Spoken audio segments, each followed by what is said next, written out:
Hello friends, இது என்னன்னு பார்த்தீங்கன்னா பீர்க்கங்காய். இதில் என்ன பண்ண போகிறேன்னு பார்த்தீங்கன்னா கூட்டு.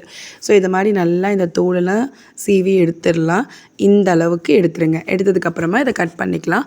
உள்ளே இருக்கும்ல அந்த பஞ்சு மாதிரி, அது வந்து நல்லா பிஞ்சாக இருந்துச்சுன்னா யூஸ் பண்ணிக்கோங்க. ரொம்ப முத்திருச்சுன்னா அதை யூஸ் பண்ண வேண்டாம். ஸோ இது நல்லா இருக்கிறதுனால நான் யூஸ் பண்ணிக்கிட்டேன். இந்த மாதிரி கட் பண்ணி சேர்த்துட்டு அது கூட வந்து தக்காளி, வெங்காயம் அண்ட் நான் கொஞ்சமாக பச்சை பட்டாணி ஆட் பண்ணிக்கிட்டேன்.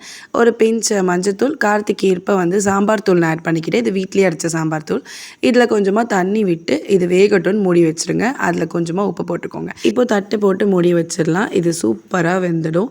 அண்ட் இதில் நம்ம வந்து பச்சை பட்டாணி சேர்த்துருக்கிறதுனால இன்னுமே சூப்பராக இருக்கும். பாருங்கள் இது எவ்வளோ சாஃப்டாக வந்துருச்சுன்னு. பீர்க்கங்காவும் நல்லா அழகாக வெந்துருச்சு.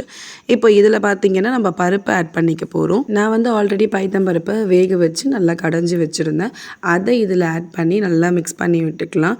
இப்போ இது கூடவே பார்த்தீங்கன்னா இன்னும் எக்ஸ்ட்ராவாக நான் வந்து கடலை பருப்பை வேக வச்சுருந்தேன். அதையும் ஆட் பண்ணிக்கிட்டேன். ரொம்ப சூப்பராக இருக்குங்க. அடுத்து பார்த்தீங்கன்னா தேங்காய் துருவல்.